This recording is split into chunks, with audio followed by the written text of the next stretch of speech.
اعوذ باللہ من الشیطان الرجیم بسم اللہ الرحمن الرحیم السلام علیکم ورحمۃ اللہ وبرکاتہ۔ حضرت ابو ایوب انصاری رضی اللہ تعالی عنہ، اس جلیل القدر صحابی رضی اللہ تعالی عنہ کا نام خالد بن زید تھا اور آپ بنو نجار قبیلہ سے تعلق رکھتے تھے۔ آپ کی کنیت ابو ایوب تھی اور انصاری کہا جاتا تھا۔ مسلمانوں میں سے کون ہے جو ابو ایوب رضی اللہ تعالیٰ عنہ کی عظمت کا معترف نہ ہو؟ بلا شبہ اللہ تعالیٰ نے شرق و غرب میں ان کا نام بلند کر دیا اور انہیں یہ اعزاز بھی حاصل ہے کہ ہجرت کر کے جب رسول اللہ صلی اللہ علیہ وآلہ وسلم مدینہ منورہ پہنچے تو عارضی رہائش کے لیے ان کے گھر کو منتخب کیا۔ حضرت ابو ایوب انصاری رضی اللہ تعالیٰ عنہ کے گھر رسول اللہ صلی اللہ علیہ وآلہ وسلم کے قیام کرنے کی داستان ایسی دلربا ہے کہ بار بار بیان کرنے کو جی چاہتا ہے۔ جب نبی صلی اللہ علیہ وآلہ وسلم مدینہ پہنچے تو اہلیان مدینہ آپ کے ساتھ بڑی محبت سے پیش آئے۔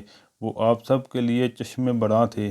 آپ کی آمد پر سب نے فراخی دل کا ثبوت دیا اور گھروں کے دروازے کھول دیے تاکہ جس گھر کو آپ پسند کریں اس میں رہائش اختیار کر لیں۔ لیکن رسول اللہ صلی اللہ علیہ وآلہ وسلم نے مدینہ کے قریب وادی قباء میں چند دن قیام کیا اور وہاں ایک مسجد کی بنیاد رکھی۔ یہ تاریخ اسلام کی وہ پہلی مسجد ہے جس کی بنیاد رسول اللہ صلی اللہ علیہ وآلہ وسلم نے اپنے دست مبارک سے رکھی، جو آج مسجد قباء کے نام سے معروف ہے۔ وادی قباء میں کچھ عرصہ قیام کے بعد آپ نے مدینہ منورہ کا رخ کیا۔ یثرب کے سردار رستے میں کھڑے آپ کا انتظار کر رہے تھے۔ ہر ایک کی یہ دلی تمنا تھی کہ اسے رسول اللہ صلی اللہ علیہ وآلہ وسلم کی میزبانی حاصل ہو۔ ہر شخص یہی آرزو کرتا کہ آپ ہمارے ہاں قیام پذیر ہوں۔ آپ صلی اللہ علیہ وآلہ وسلم ہر ایک سے یہی ارشاد فرماتے، میری اونٹنی کا راستہ چھوڑ دو، یہ اللہ کی جانب سے مامور ہے۔ اونٹنی مسلسل چلتی رہی، سب کی آنکھیں اس کی طرف تھیں، دلوں میں ایک ہی شوق سمایا ہوا تھا کہ کسی طرح اللہ کے رسول صلی اللہ علیہ وآلہ وسلم کی میزبانی کا شرف حاصل ہو جائے۔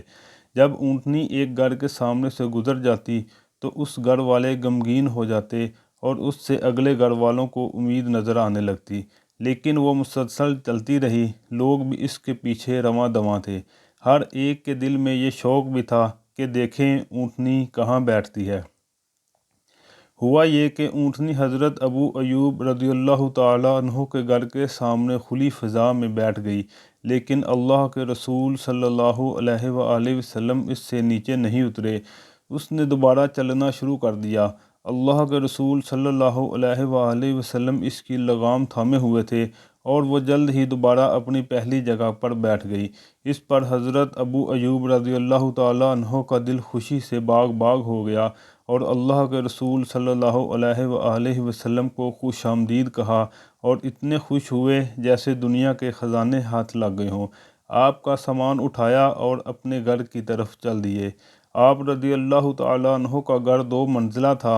اوپر والی منزل کو خالی کر دیا تاکہ آپ صلی اللہ علیہ وآلہ وسلم اس میں قیام پذیر ہوں، لیکن اللہ کے رسول صلی اللہ علیہ وآلہ وسلم نے نیچے والی منزل کو ترجیح دی اور حضرت ابو ایوب رضی اللہ تعالیٰ عنہ نے آپ کے حکم کی تعمیل کی اور آپ نے جہاں رہنا پسند کیا وہاں پر ہی آپ کا انتظام کیا۔ پھر اللہ کے رسول صلی اللہ علیہ وآلہ وسلم آرام کی غرض سے لیٹ گئے تو آپ رضی اللہ تعالیٰ عنہ اور آپ کی اہلیہ اوپر والی منزل میں تشریف لے گئے، لیکن دل میں خیال آیا کہ یہ ہم نے کیا کر دیا؟ ہمارے آقا رسول اللہ صلی اللہ علیہ وآلہ وسلم نیچے آرام کریں گے اور ہم اوپر، کیا ہم اللہ کے رسول کے اوپر چلیں پھریں گے؟ کیا ہم رسول اللہ صلی اللہ علیہ وآلہ وسلم اور وحی کے درمیان حائل ہوں گے؟ یہ تو آپ کی خدمت اقدس میں گستاخی ہے، ہم تو برباد ہو جائیں گے۔ دونوں میاں بیوی انتہائی حیران و پریشان تھے، کچھ سجائی نہیں دیتا تھا کہ اب کیا کریں۔ دلی سکون جاتا رہا، پریشانی کے عالم میں دیوار کے ساتھ پیٹھ لگا کر بیٹھے رہے اور اس بات کا خیال رکھا کمرے کے درمیان میں نہ چلیں۔ جب صبح ہوئی تو حضرت ابو ایوب رضی اللہ تعالیٰ عنہ نے اللہ کے رسول صلی اللہ علیہ وآلہ وسلم کی خدمت اقدس میں عرض کی، یا رسول اللہ صلی اللہ علیہ وآلہ وسلم، بخدا آج رات ہم دونوں جاگتے رہے اور ایک لمحہ بھی نہیں سوئے۔ آپ صلی اللہ علیہ وآلہ وسلم نے دریافت کیا کیوں؟ عرض کیا ہمارے دل میں احساس پیدا ہوا کہ ہم چھت کے اوپر ہیں اور آپ نیچے۔ ہم دیوار کے ساتھ چمٹ کر بیٹھے رہے کہ اگر ہم چھت پر چلیں گے تو چھت کی مٹی آپ پر پڑے گی جو آپ صلی اللہ علیہ وآلہ وسلم کے لیے ناگوار گزرے گی، اور دوسری بات یہ کہ ہم آپ صلی اللہ علیہ وآلہ وسلم اور وحی کے درمیان حائل ہو گئے ہیں۔ یہ باتیں سن کر اللہ کے رسول صلی اللہ علیہ وآلہ وسلم نے فرمایا ابو ایوب غم نہ کرو، نیچے رہنا میرے لیے آسان اور آرام کا باعث ہے، کیونکہ لوگ ملاقات کی غرض سے کثرت سے تشریف لاتے ہیں۔ ابو ایوب انصاری رضی اللہ تعالیٰ عنہ فرماتے ہیں ہم نے اللہ کے رسول صلی اللہ تعالیٰ علیہ وآلہ وسلم کو حکم مان لیا، لیکن ایک رات ہمارا پانی کا مٹکا ٹوٹ گیا اور پانی چھت پر بہہ گیا۔ میں اور میری بیوی جلدی جلدی سے لحاف سے پانی صاف کرنے لگے کہ کہیں یہ پانی نیچے ٹپک کر اللہ کے رسول صلی اللہ تعالیٰ علیہ وآلہ وسلم تک نہ پہنچ جائے۔ جب صبح ہوئی تو میں نے اللہ کے رسول صلی اللہ تعالیٰ علیہ وآلہ وسلم کی خدمت اقدس میں عرض کیا کہ اللہ کے رسول صلی اللہ تعالیٰ علیہ وسلم میرے ماں باپ آپ پر قربان ہوں، مجھے اچھا نہیں لگتا کہ ہم اوپر رہیں اور آپ نیچے، اور میں نے مٹکا ٹوٹنے کا واقعہ بھی سنایا۔ آپ نے میری التجا کو قبول فرمایا اور آپ بالائی منزل پر چلے گئے اور ہم نیچے منتقل ہو گئے۔ اللہ کے رسول صلی اللہ تعالیٰ علیہ وآلہ وسلم 7 ماہ تک حضرت ابو ایوب رضی اللہ تعالیٰ عنہ کے گھر قیام پذیر رہے، اور اتنے میں اس خالی جگہ پر ایک مسجد تعمیر ہو چکی تھی جہاں پر اللہ کے رسول صلی اللہ تعالیٰ علیہ وآلہ وسلم کی اونٹنی بیٹھی تھی، اور اللہ کے رسول صلی اللہ تعالیٰ علیہ وآلہ وسلم ان حجروں میں منتقل ہو گئے جو آپ کے لیے تعمیر کیے گئے تھے، اور آپ نے ابو ایوب انصاری رضی اللہ تعالیٰ عنہ کے گھر کو ہمیشہ اپنے گھر جیسا ہی سمجھا۔ حضرت عبداللہ بن عباس رضی اللہ تعالیٰ عنہ بیان کرتے ہیں ایک دن حضرت ابو بکر صدیق رضی اللہ تعالیٰ عنہ اپنے گھر سے مسجد کی طرف جا رہے تھے، دھوپ بہت تیز تھی، راستے میں حضرت عمر رضی اللہ تعالیٰ عنہ سے ملاقات ہوئی تو انہوں نے آپ سے دریافت کیا کہ آپ اس وقت یہاں کیسے؟ تو آپ نے فرمایا کہ مجھے اس وقت بہت بھوک لگی ہے۔ حضرت عمر رضی اللہ تعالیٰ عنہ نے فرمایا بخدا میں اسی بھوک کی وجہ سے نکل آیا ہوں۔ دونوں یہی باتیں کر رہے تھے کہ اتنے میں اللہ کے رسول صلی اللہ تعالیٰ علیہ وآلہ وسلم بھی نکل آئے۔ اللہ کے رسول صلی اللہ تعالیٰ علیہ وآلہ وسلم نے فرمایا آپ دونوں اس وقت یہاں کیسے؟ دونوں نے ایک ساتھ جواب میں کہا اللہ کے رسول صلی اللہ تعالیٰ علیہ وآلہ وسلم بھوک بہت زیادہ لگی ہوئی ہے۔ آپ صلی اللہ تعالیٰ علیہ وآلہ وسلم نے فرمایا اس اللہ کی قسم جس کے قبضے میں میری جان ہے، میں بھی اسی بھوک کی وجہ سے گھر سے نکل آیا ہوں۔ پھر آپ نے فرمایا تم دونوں میرے ساتھ آؤ، اور دونوں کو ہمراہ لے کر حضرت ابو ایوب رضی اللہ تعالیٰ عنہ کے گھر روانہ ہو گئے۔ حضرت ابو ایوب رضی اللہ تعالیٰ عنہ آپ صلی اللہ تعالیٰ علیہ وآلہ وسلم کے لیے روزانہ کھانا محفوظ رکھتے تھے، اور جب آپ صلی اللہ تعالیٰ علیہ وآلہ وسلم گھر تشریف نہیں لاتے تو اہل خانہ کو کھلا دیتے تھے۔ جب دروازے پر پہنچے تو ایوب رضی اللہ تعالیٰ عنہ نے آپ صلی اللہ تعالیٰ علیہ وآلہ وسلم اور آپ کے ساتھیوں کو خوش آمدید کہا۔ آپ صلی اللہ علیہ وآلہ وسلم نے دریافت کیا کہ ابو ایوب کہاں ہیں؟ وہ گھر کے قریب ہی نخلستان میں مصروف عمل تھے۔ وہیں پر انہوں نے نبی کریم صلی اللہ تعالیٰ علیہ وآلہ وسلم کی آواز سنی تو دوڑتے ہوئے آئے، سب سے پہلے آپ کو اور آپ کے ساتھی کو خوش آمدید کہا اور عرض کی کہ حضور اکرم صلی اللہ تعالیٰ علیہ وسلم خیر تو تھی، آج آپ میرے غریب خانے پر اس وقت تشریف نہیں لائے جسے روزانہ لاتے ہیں؟ آپ نے فرمایا ہاں سچ ہے کہ آج کچھ تاخیر ہو گئی۔ پھر حضرت ابو ایوب رضی اللہ تعالیٰ عنہ جلدی سے نخلستان کی طرف گئے اور کھجوروں کی ایک ٹہنی توڑ کر لائے جس پر کچھ خشک اور تر کھجوریں تھیں۔ آپ صلی اللہ علیہ وآلہ وسلم نے فرمایا آپ نے یہ ٹہنی کیوں کاٹی؟ آپ صرف خشک کھجوروں کو کاٹ لاتے۔ انہوں نے کہا کہ اللہ کے رسول صلی اللہ علیہ وآلہ وسلم میرا یہ جی چاہتا ہے کہ آپ ہر قسم کی کھجوریں تناول کریں، ابھی میں آپ کے لیے ایک جانور بھی ذبح کرتا ہوں۔ آپ صلی اللہ علیہ وآلہ وسلم نے فرمایا دیکھو دودھ دینے والا جانور ذبح نہ کرنا۔ حضرت ابو ایوب رضی اللہ تعالیٰ عنہ نے بکری کا ایک بچہ پکڑا اور اس کو ذبح کر دیا اور اپنی بیوی سے کہا کہ جلدی جلدی کھانا تیار کرو۔ بیوی کھانا بنانے میں مصروف ہو گئی اور نصف گوشت کا سالن تیار کیا اور نصف گوشت بھون کر پکایا۔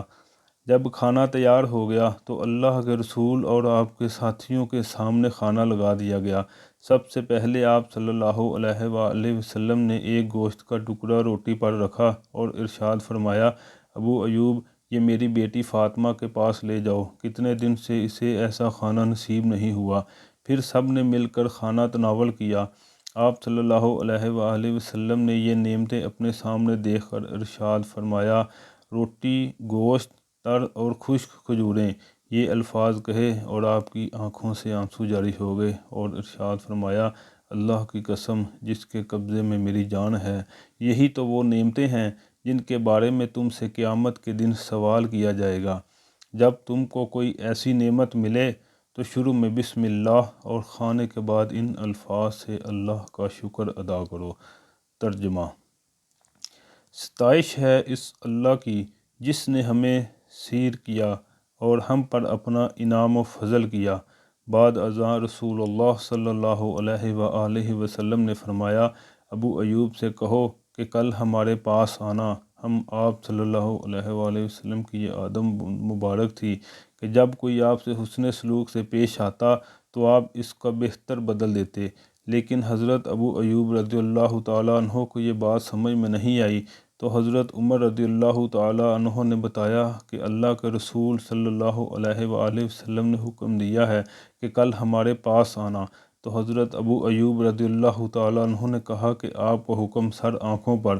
دوسرے دن آپ اللہ کے رسول صلی اللہ علیہ وآلہ وسلم کی خدمت اقدس میں حاضر ہوئے تو اللہ کے رسول صلی اللہ علیہ وآلہ وسلم نے آپ کو ایک نو عمر لونڈی دی اور فرمایا، ابو ایوب، اس سے نہایت اچھا سلوک کرنا، کیونکہ جب سے یہ ہمارے پاس ہے ہم نے اس کو خوب نیکیاں کرنے والا پایا ہے۔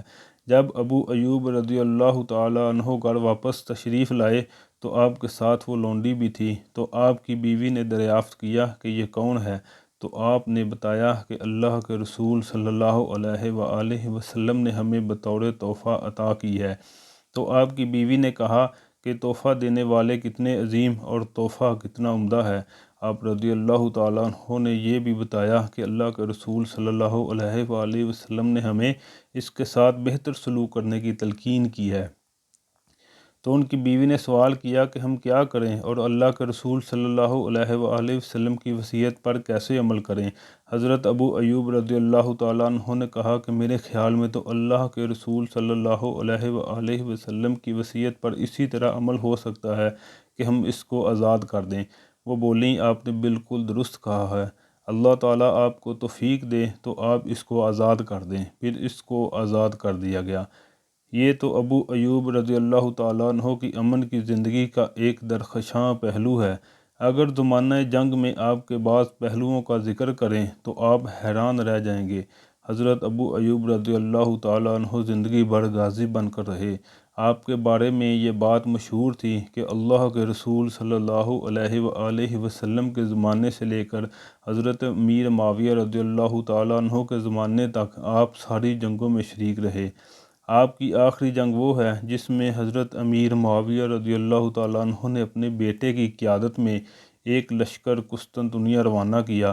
تو حضرت ابو ایوب رضی اللہ تعالیٰ عنہ اس وقت عمر رسیدہ تھے، لیکن آپ جنگ میں خوشی کے ساتھ شامل ہوئے تھے اور اللہ کی راہ میں سمندر کی موجوں کو چیرتے ہوئے آگے بڑھتے رہے۔ دشمن کی لڑائی میں ابھی چند دن ہی گزرے تھے کہ آپ بیمار ہو گئے اور جنگ میں شریک نہ ہو سکے۔ سپہ سالار آپ کی تیمار داری کے لیے آئے تو پوچھا کہ کوئی خواہش ہو تو بتائیے۔ کہا، مجاہدین کو میرا سلام کہنا اور کہنا کہ دشمنوں کی سرزمین میں پیش قدمی کرتے ہوئے آخری حد تک پہنچنا اور میری لاش کو اپنے ساتھ لے کر قسطنطنیہ کی آخری دیوار کے پاس دفن کرنا، اور اللہ کو پیارے ہو گئے۔